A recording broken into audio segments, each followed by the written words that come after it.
That's how you know you're not in a grass meeting. We're recording and no one's like screaming and leaving the room. Oh no, good, it's working. Okay, all right. So hi everybody, I'm Hanala. This is Noah, and we're going to talk today about cannabis. Ooh. So the first thing I'm going to do, because I have not had any cannabis today, I'm going to have a bomb. Now I'm going to see how it changes my personality. So let's all watch. Okay. Noah, talk amongst yourselves. My first plan was to join you in this hit off of a bong. So I'm just going to cheers real quick. It's 4:20 somewhere.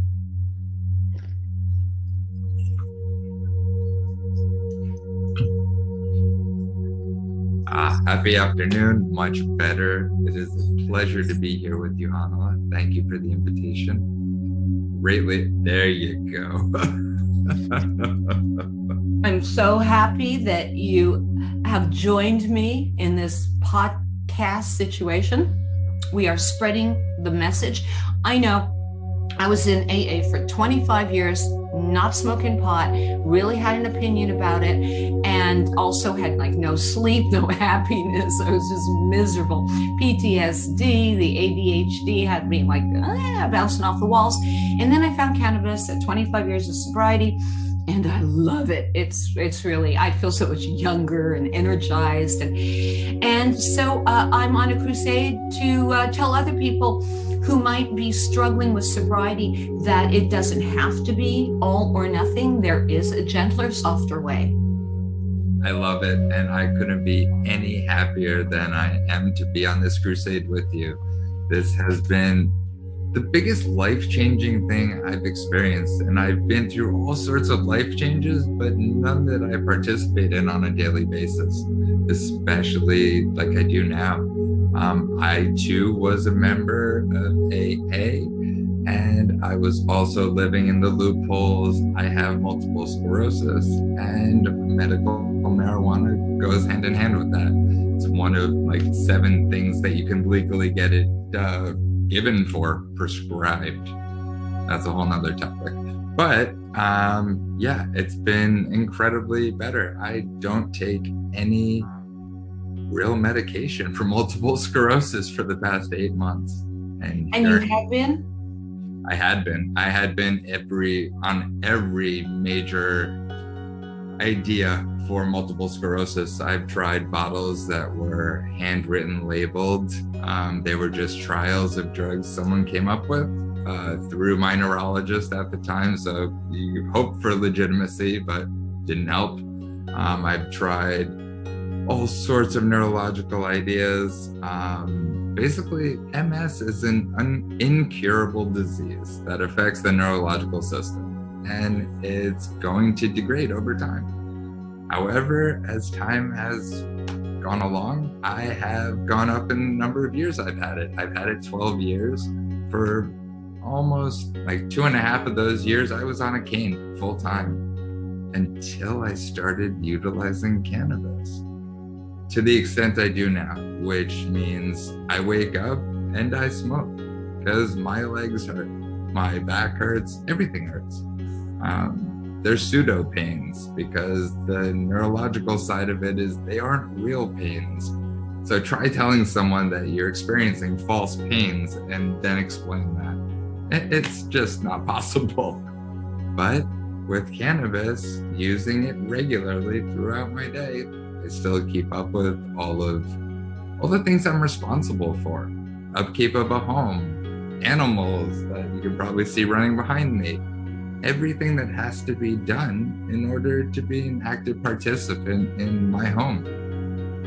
Luckily, well, I found for 25 years when I got sober, I found everything was such an effort. Cleaning the house, talking to people, exercising. It was so hard. And then I started using cannabis. That month, I fired my therapist because I realized I had just been telling her the same sob story over and over. I wasn't really absorbing what she was telling me. I wasn't learning and growing. I just went there to talk. I was lonely, you know, my head, she said better things than my head said to me. So I paid her. But the thing is that, that now when I wake up in the morning and I feel crappy, there's something I can do about it. I don't know why I feel like shit, because I just woke up. I mean, I haven't really had time to think a lot of negative thoughts. So like, why do I feel so bad? It doesn't matter. Take a hit of the vape pen or a bong or a gummy. Well, gummies take too long. In the morning, I just, smoke it or vape it. And suddenly I don't feel cranky anymore. And I'll tell you, for 25 years, when I was just sober without weed, I was cranky and sluggish. I had a short attention span. I was really quick to react in a negative manner. My father, before he passed, called me Dr. No, because before a question was even completed being asked of me, my response was just off the cuff, no. No. That's not me anymore. I'm one of the happiest people I know these days. And I'm still disabled, but they don't have to knock me down a notch or two. So how did you get off the cane? How much? So I know the stigma says you shouldn't really smoke all day. Well, I just smoke all day. I just screw the stigma. That's how I am happiest. And for me, it's been very anti-aging. I feel like I was older 10, 15 years ago. So what was the progression of like getting on the cane and then getting off the cane? The progression happened quickly in terms of the development of my multiple sclerosis. I started having stability issues and constant pain from basically my whole leg on the right side and sometimes my left side. And I started looking into canes, and my neurologist said, yeah, it might be that time. And yeah, I started purchasing canes and then carrying them every day and making sure I had cane holders strategically placed throughout the house so I could sit down and put a cane on the wall. It was nuts. And it was all to make sure that I could get from A to B safely. Then one day I went to walk the dog and I realized I wasn't holding my cane. And I went to turn around. I was like, let's see what happens. That was the last time I ever thought about picking up the cane. I don't know if you can see hair standing on me. And I don't know if you can, but it is. That's going on 4 months ago. And that was because you increased the cannabis? It's the only direct cause and effect that can be made in my life, because I drastically increased my intake of cannabis and it had direct positive results. I'm less argumentative. I'm slower to respond, thank God, because I have that disease where my mouth works before my brain processes. Oh, yeah. Those hot thoughts that have to get out of your head, like into their ears right away. Exactly. Because what I have to say is what's most important right now. Yeah. All of that just slowly diminished. The more I consumed marijuana, the more fulfilled my thoughts became. They weren't just off the cuff, run at it type of thoughts. They were fully developed ideas with plans, and they were really coming together. And it's really been my life since that moment. It's been a dream come true, especially. We have to talk about this because most people, including myself before I started using weed, believe that you become less functional. Well, for me, I wrote a movie. It got produced with big stars. I started yeah, honey, you go ahead. You take the ball. We share here. Anyway, so the things that I have done, I'm so productive. I recently finished another screenplay and already have a director for it. Dawn Most from Happy Days, of all things. I mean, I am motivated. I'm writing. I work out, teach yoga on Zoom, and I'm a total pothead. Absolutely. From when I wake up till when I fall asleep. It's my fuel, man. It's good. Am I addicted to it? Yeah, I'm dependent on it. I'm also dependent on breathing, music. I'm not happy if I don't have music. you know, go around singing all the time. I didn't sing when I first got sober and I wasn't on weed. I was like, ah, now I sing. Yeah.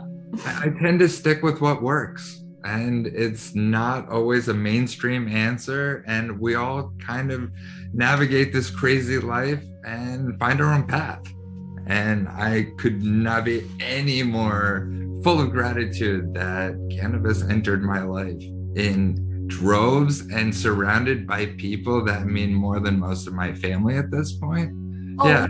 we should explain this because I too have a new and improved family, and that's how I met Noah. There are support meetings on Zoom. So if you want to know about them, just, you know, comment below, as they say, because we'll hook you up. They are amazing meetings. I'll tell you what it is, if for those of you who don't know. You know how, like, sometimes if you're a cannabis user, you know, when you're out there, when you used to be out there before COVID and you smell weed, didn't you have like a nice feeling? You know, like, first of all, it's nice to know, hey, that's not skunk, especially if you're in Manhattan, it probably isn't. And so you feel that like, oh, someone's out there smoking pot. Well, what we have is a Zoom full of people smoking pot and talking about recovery from trauma and addiction and the stuff that, like, is really, really painful and hurting us and diminishing our lives. And we're honest about it because a lot of us came from AA and we can't really share about, like, oh man, cannabis, woo! No, can't really. But here, and I don't like having any secrets. And recovery, they say you're as sick as your secrets. I'm not a secret, as you can tell. Hello. So it's like you go into these rooms, you hear people talking about the issues that you struggle with, and there's a lot of energy, a lot of laughter, some tears, hugs, virtual hugs in every meeting. It's just, this is the family. These are the people in recovery that I craved, that I was looking for. This is the program I craved. It's what none of us ever thought existed.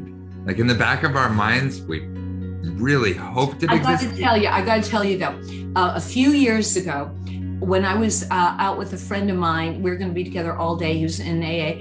I said, look, if we're together all day, I'm gonna be smoking, vaping, eating brownies. And so, you know what he did? He reached into his backpack and pulled out an edible. And so here we hadn't told each other, and we were good buddies, really good buddies. So I started thinking, that was about like 6 years ago. I started thinking, how many other people are doing this and hiding it? So then I found a few more. So I tried to get, are you ready for this? A Google Hangout going, because there's no such thing as Zoom. And you know what stopped us? There are no filters. You look like shit. Anyway, trust me, Noah, one day you'll age and you'll find out. No, there's filters. So I said, how can we do this? How can we get people together? Couldn't figure it out. Everything I tried fell apart. And then suddenly there was this other group. And it, of course, dysfunctional, because it's a group of recovering people. What are you going to get? Pillars of society, the head of corporations? No. So, well, sometimes. So then we started our own group, and now there are like 2,300 members on the Facebook group, and this group meets just about like 5 times a day. It's crazy. So if you need a meeting, you let us know, because we got them. Yeah. Anything, what about, you said family? I mean, is this not, like, what is your experience of this crazy group? It's been wild from moment one. I mean, I've gone ups and downs and everything in between, because not only do I identify as an addict, an alcoholic, a sex love, codependent, like, I really reach out to all the groups that are out there. Whatever fits, I'm going with it, because as far as I know, I get one opportunity at this life. So I want to make the most of it as I can. I already know I've got this incurable disease, so let's pivot somewhere else. So I identify all my weaknesses, and then I make myself nuts for a little while and try to make it better. That's my path as far as things are going right now. But grass has been the best thing that's happened to me in years, by far. I look forward to the meetings. I look forward to sharing. I look forward to really getting detailed about my own feelings and where I am in my personal recovery. It's not just get high and make jokes. Like, there are some real raw feelings that are being exposed to people who have never met in person. And I would run into traffic for handfuls of them. Well, I think, it's almost better than in person for me. I mean, you don't get the hugs and all that. You also don't have to find a parking space. But the thing is that, to me, when I look right at your face, normally when there are people around, you're not really staring into somebody's eyes so much. It's even uncomfortable, awkward, right? Being like face to face. So, but this, I really feel like I'm seeing the souls and the intimacy, because we haven't been rushing and getting dressed. Some of us are, obviously jammies. Right. So it's like it's more relaxed. It feels raw. It's just raw. Most people are not done up, are not jumping out of the shower before they have their next Zoom meeting. And I like that. I don't want to feel underdressed walking into a meeting. I don't want to feel that I don't have the right face on walking into a meeting. This is me. This is how I feel. And here I am. That's pretty much exactly. And I forgot to mention, the group is called GRASS. You mentioned GRASS. GRASS stands for Green Recovery and Sobriety Support. So they have a website, look it up, and then you can find the meetings. Or, like I said, comment below and we'll send you the link. I think that in all the years that I've been sober and I'm in my 40th year of sobriety. I can't believe that. I'm in my 40th year of sobriety. How old am I? Oh my God. Okay. But in all the meetings that I've been to, which have been like thousands, right? Never, ever heard sharing on this depth. One time, I remember, I went to a women's meeting when I was newly sober. I hadn't had sex sober, like what? Oh, that's an experience. Another episode. Oh, yeah, right. Oh, so, okay. So I did. First time I had sex sober, but I didn't want to do it. He convinced me, one of those, come on, I bought dinner. No, don't ask. It's like a long time, 39 years ago. It was a different time. Thank you. So, oh my God, when I think about what was acceptable then, oh my God. Anyway, so I go to this women's meeting and I'm a wreck. And I get called on to speak first because I'm like crying and snot's coming out anyway. So they call on me, and before I could even censor myself or because I'd been up all night too, I couldn't sleep after this fiasco. So I felt so dirty. I mean, this was not my idea, And so I just blurted it out that I'd had sex with this guy, and I explained, I just went, and then you could hear a pin drop because I was the youngest person in the room. These were women with sweater sets and pearls, Do you even know what a sweater set is? I mean, they're this was acrylic nails and heavy jewelry and poofy hair. And here I am. I had 2 pairs of shorts when I got sober, my good pair and my everyday pair. So I was wearing my good pair. Anyway, so I blurt this all out, and then the looks on their faces, and then I felt like sharer's remorse. Can I take it back? Can I go to the bathroom and never come back? So then the sharing starts, right? This is like little bitty Alice, who's probably 10 years younger than I am now. But back then she looked like a little old lady. And so she started sharing about how sex was really bad because of all the abuse and the rape, but then she got married and her husband helped her so much, and then she started to enjoy sex, and she said, now sometimes I have to bite the pillow, stop from screaming so the neighbors don't hear me. I'm so then another woman shared, same thing, X-rated, and I'm like, oh wow. And that was like one time where it was kind of like our grass meetings where people like really real. And I craved that. And now I've got that. I love the rawness of the rooms and the way that people just jump in and be as real as can be. And it takes a lot for me to take a little step back, like, wow, they really just said that. All right, let's go. Carry on. And then it goes around the room and you get raw responses and like true feedback of an individual. I don't know if it's the cannabis doing something for the people speaking, but the responses are so heartfelt and just passionately driven that how could you not respect the person giving it? It's what really blows me away when people come in and they start to listen. Maybe they've only been to like 1 or 2 meetings, and then suddenly when they share, they talk about how much they love us. Like it's like instant. They know a good thing. They understand what's happening in the room, that we are sincere. We have no agenda.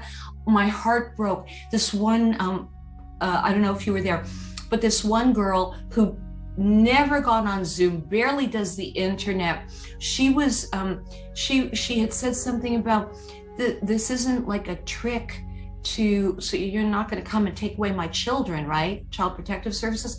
Yep. My heart. We are the 180 from that. That was her first share, and now she's just sharing beautifully. But I totally get it.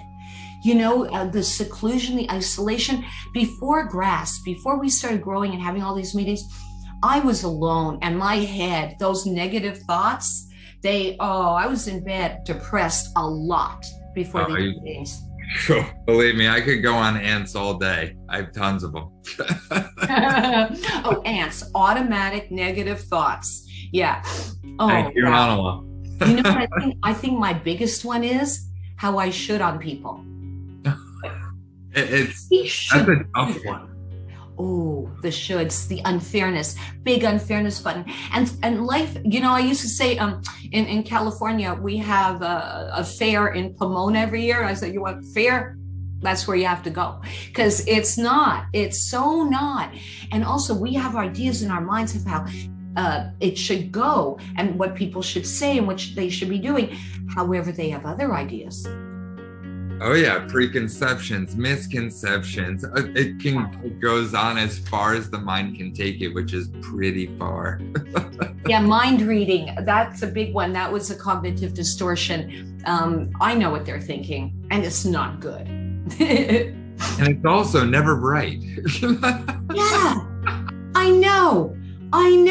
That's crazy. The one example, this one I was sharing a lot, and this one person who used to smile through my whole shares stopped smiling. Well, what's that about? Right. So I did some mind reading, and I was sure it was because I'm just not cool. I'm too gushy, I'm too much, I'm too old. You know, that was my head, right? So I thought, you know what? So I wrote about it, right?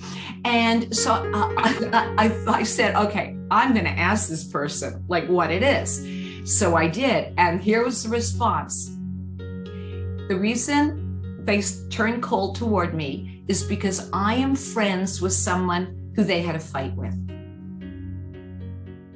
I felt so much better that it wasn't like my geeky self, you know, that turned them off. I'm so glad you felt better about yourself, but that person should have been horrified with themselves giving that as a response. I assume they were adult. They did make amends. They once they wrote it and we saw it, they said, well, now I think about it, you know, like I realized that I was wrong. I'm sorry. But so it really helps to read some of our thoughts out loud. Like, is this really what writing. I also, you guys, I do a CBT, cognitive behavioral therapy workshop every week. So if you want to know about that, but yeah, you have to write them down, or else they're just half finished in your head. These stupid, torturous, sadistic thoughts. Like, get the fuck out of my head. What? If I don't take notes on most things I want to share, I won't have the opportunity to share them because they're gone. I have this book and this pencil in it. And yeah, it's a pencil. We'll talk about that another time. But I have to write things down or it's just a lost cause. Yeah. Okay. ADD and codependency have ruined my life way more than alcohol, okay? I drank because of the ADHD and the codependency. So once I got rid of the alcohol, I still had the problems that made me want to drink. So daily planner and pen that I love to hold. Heavy, right? Happy pen. So right near me. I'm not as writing in it as much as I would like, as you can see, but I'm getting better. And that's maximizing the good and minimizing the bad. Because I don't want to say like, oh, look what a loser I am. I haven't even written in it. That would be maximizing the bad.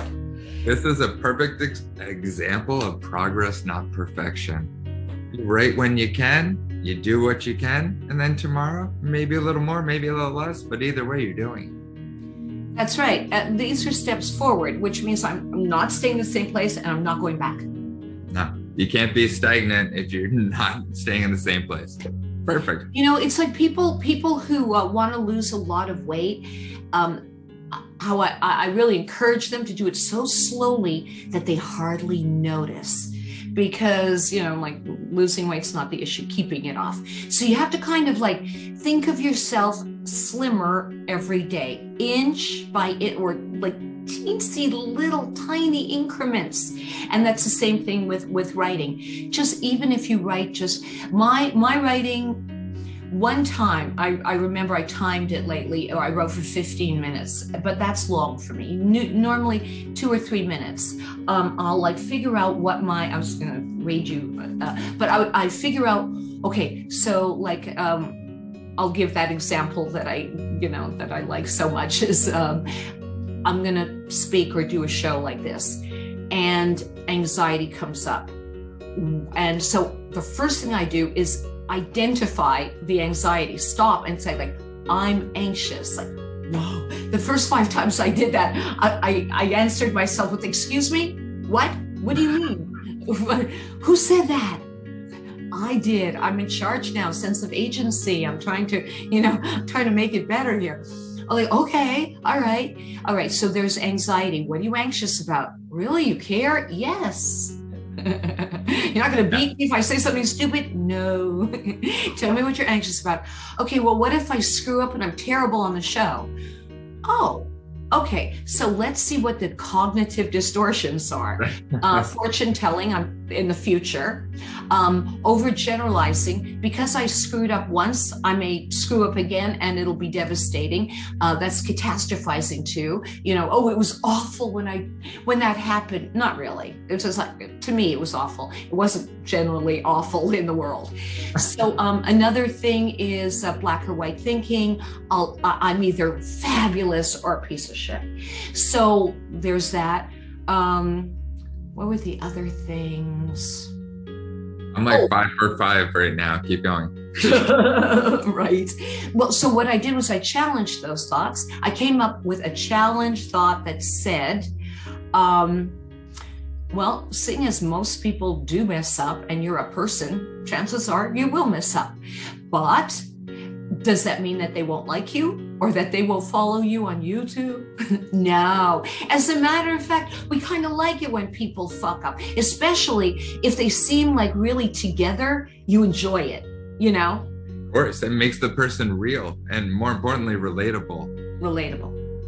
And that's huge. This day and age, how many people are not relatable? Oh, he just bought another plane. I can't imagine the pressure. Like, no. I need someone that's been around the block, been through some shit. I don't know if we can curse on the show, but apparently it's just the rules are with YouTube, not too much up front and then not generally too much throughout, but occasionally we're still good. They can monetize it.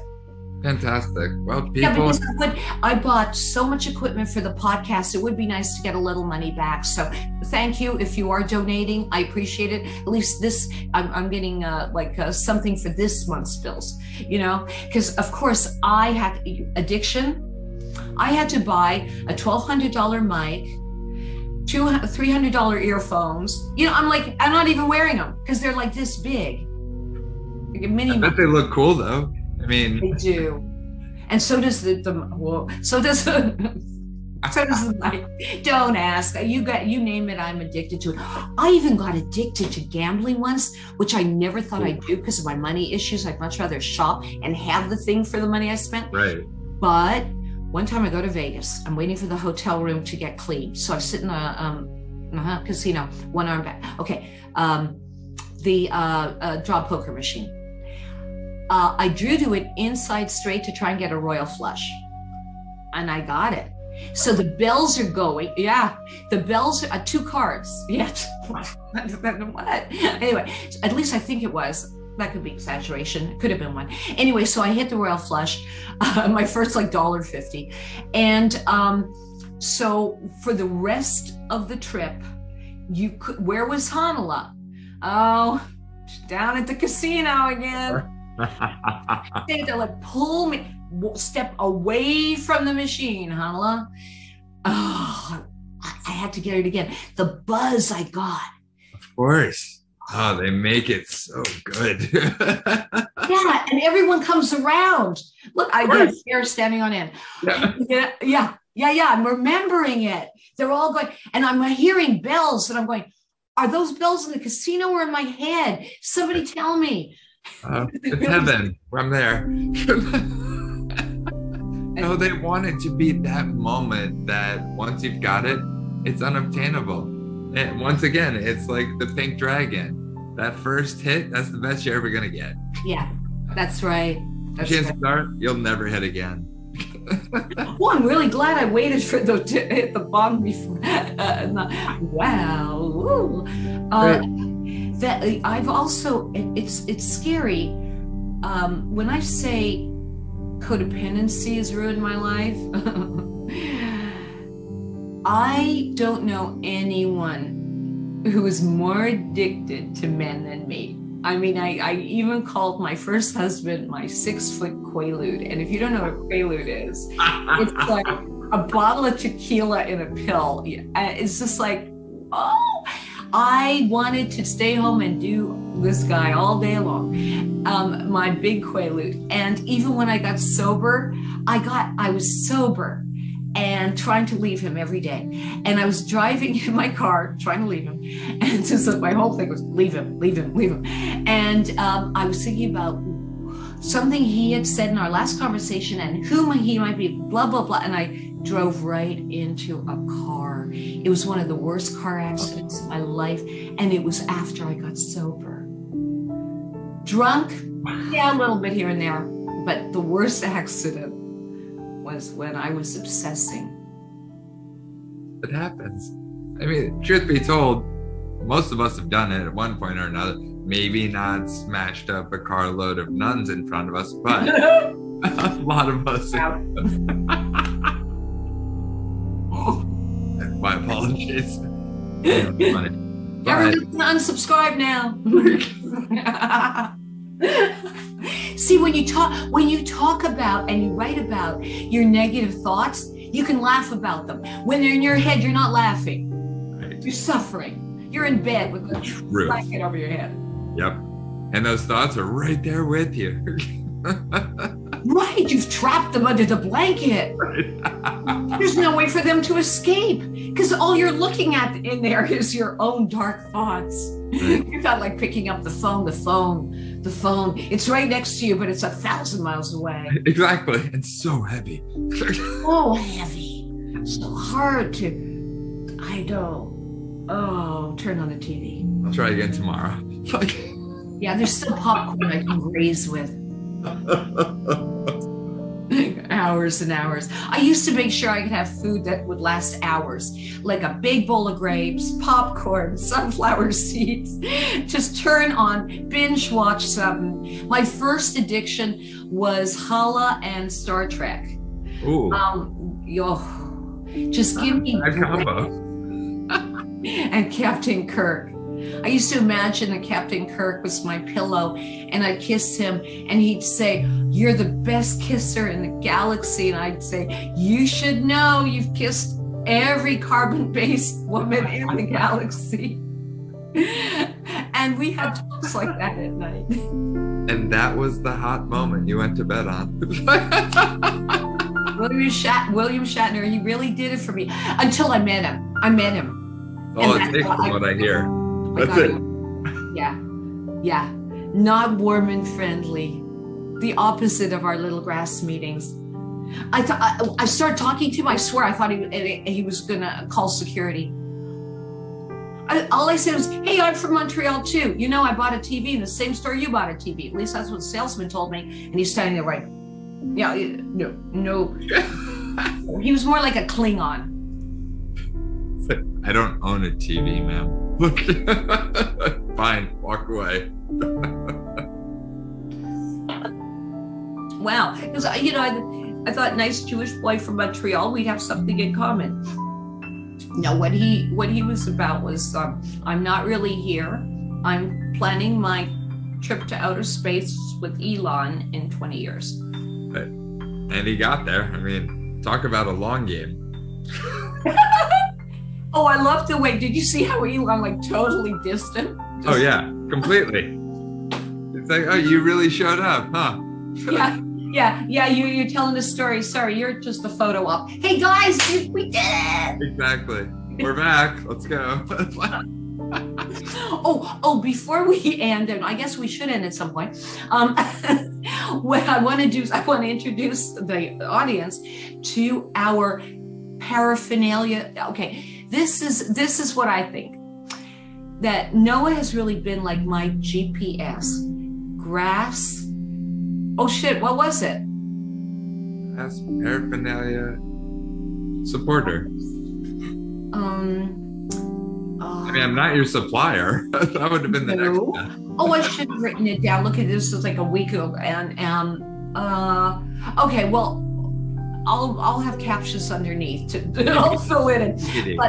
But it was a good name. It was sage, something sage, grass paraphernalia sage. That could work. Something like that. GPS. Anyway, what Noah's is. Oh God, that was okay. This whatever I just hit. Mark that. Lost the ability to speak.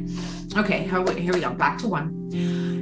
Noah will be our paraphernalia expert, bringing his expertise to our podcast. So, what will you be talking about? Bongs, dabs, strains. Tell us more.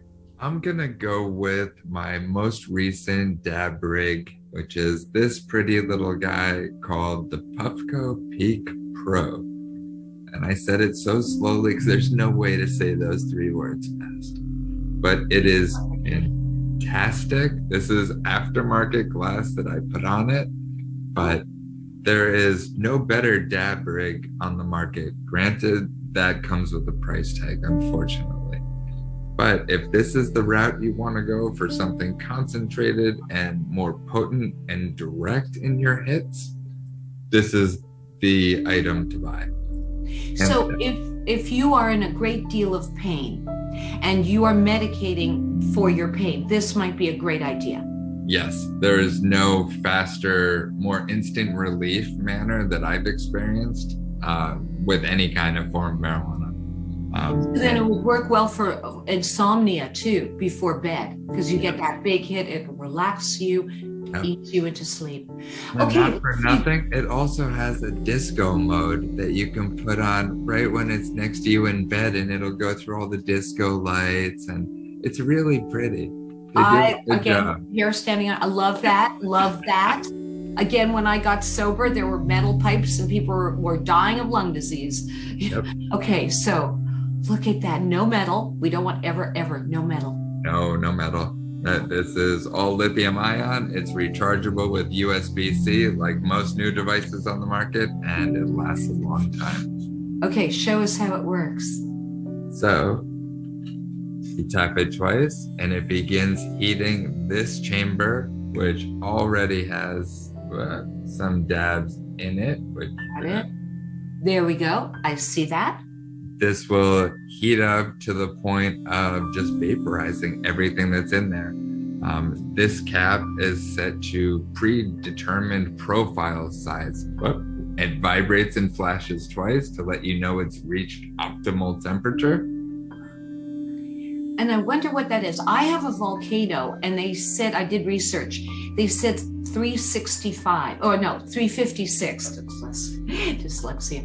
356 was the ideal for that. So I'm wondering what your gadget. From my experience, the ideal temperature is going to be by strain. There is no predetermined by device, really. It's going to come down to the combustion level and temperature that's going to come down to each strain. I used to have the Volcano Digit, the one with the digital screen on it. And yeah, that was the best Christmas gift I ever received from a boss. Oh, wow. Wow. Okay, let's normalize that. Absolutely. You know, if it makes you a better employee. I was working in IT for about a decade, and the owner of the company would come in randomly throughout the week, throughout the day, and say, "Noah, come here." And we'd go on the roof of the building in Midtown Manhattan, smoke a joint, smoke a bowl, have a conversation. That was the way it went for the better part of a decade. That's a great boss to have. It really was. It was. It's even better not working at this point. That's a different story. Yeah, right. Now, my question, how do you, as a person who's dealt with the stickiness of concentrates, how do you ultimately get it into that bowl? I have a great answer for that. And the truth is, it's another device, but it's a device that does the job so well. Ooh. And this is it. It's tiny. It's also USB-C rechargeable. And when you press this button, after you've scooped out your concentrate, you tap that and it heats up. So it comes right off clean. I'm very easily excited. No fuss, no muss, no sticky corrosion. Okay, there go the hair cans. Listen, you guys, if there's anybody watching, this is the kind of stuff that's why I wanted Noah on the show, because he's on top of all this stuff. Okay, totally. Because I'll tell you what, okay, I have to be honest, right? Look, I got these a week ago. They're concentrates. I haven't even opened them. That's great. That means you haven't done anything detrimental to them. Perfect. Right. That's why I hate waste. Meanwhile, yeah, hello. Do you know how much I lost in the stock market over the past 3 weeks? But damn it, if I lose like 10 cents here. So you can probably buy this in a local store. Whereas I live in New York and I had to find a third-party company that would ship it. But long story short, I have it. CaliSober, yeah. Whoa. You can go to a store. Okay, we have to put links below. Yeah. Oh, I will send you. And ultimately, we will have sponsors send us stuff, and then we'll have links below. So if you would like Noah to demonstrate one of your devices, and you're in New York, so it's legal. Totally. Yes, ma'am, and yes, it is. Has to be totally legal. I'm in California, so like, what the hell? Send me, please. Please. So I can use these. So, but I'm going to order that. You know, the push that Amazon is doing now about legalization? No. Oh yeah, because right now I get pretty much, look at this cute little bong. It's silicone. It's got a glass bowl and no metal. And this wick, see this wick? This is on Amazon Prime, I take it.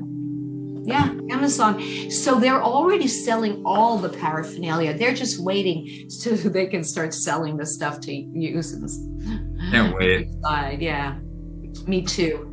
And 5% back. Amazing. And when they do it, honestly, I mean, it's a giant stab in the dark, but I would assume we're going federal at that point. Yeah, it would have to be federal first. That's why they're pushing. Yeah. It's exciting. Right. Look at these. Did you check out my I love your art, Anala. Thank you. I just want to show people where I come from. This is a selfie I did with oil paints when I was a teenager. And it's called Abigail in the Attic, Thinking of Him. And this is her inner child that she's abandoned because she's not thinking about herself. She's thinking about him. She's not out there living. She's looking out there. I mean, this is like, I was ready for weed. The color and raw emotion of that painting are so loud. It's incredible. Thank you. Thank you. All right. Well, they will be featured in the movie. Oh, yes. Like people, hello. More functional now. Finished a really great screenplay, not reading it, writing it, and got a great director. And we're moving forward. And my director wants to use my artwork occasionally throughout the movie to move things along, to show a different era, a different feeling, to incorporate. I also have these drawings. Oh boy, take mushrooms and stare at these for a few hours. Oh, what? So anyhow, that's really exciting. No, much more functional. Okay, I was married for 18 years, and when in the first 25 years of sobriety, and then when I told my husband after we broke up that I was smoking weed, he said, "You were a pothead the whole time we were together, but you weren't smoking pot." He said, "All you did was watch TV and eat." And I was always overweight too, always. And so I felt like I was not motivated. Everything took such energy. So he said, "So now you're doing all this stuff. It's like you're dyslexic, aren't you?" I'm like, "Totally, man." Yeah. So I think there's some people who really do lack enough cannabinoids, or they don't have. So I have to keep my THC level high. I've experimented. I did a 25-year tolerance break, and it wasn't good. No. And some people would call it quitting, but okay. Right. So it's like not like I got off of it and then I had to like wean off and then I came back. No, I never came back. I never got no. And so the whole time I was sober, the one thing I wanted to do was weed, but they said no. Nothing that affects you from the head up. Meanwhile, they're smoking coffee, watching TV, having crazy sex and losing houses, and but nothing from the neck up. So thank goodness for grass. Thank goodness I opened my mind and found a bunch of other people just like me, just like you. I couldn't agree more. Thank God for the rooms. Thank God for the people in them. And the experiences that I get to have with everyone that I've met that have blown away the years of other recovery-esque environments that I tried. This has been so fulfilling on more levels than I ever thought possible, because previously I was told they're not. Well, if you want to join us, like I said, just get in touch with us. Well, thank you, Noah. And oh, wow. It's like been almost an hour. I don't think I'm going to edit it. I think I'm just going to like put it up on YouTube and be done with it, because it's all good. I love it. We flow very nicely together, and I really thank you for having me. This has been an absolute delight. Well, thank you for being a regular, agreeing to do this. Once we get like sponsors and an editor, and this is a regular thing, I'm looking forward to the education and entertainment I get from you. So namaste, green and serene, and I'll see you at the next meeting. You got it. Thank you again. Thank you. Bye. Bye.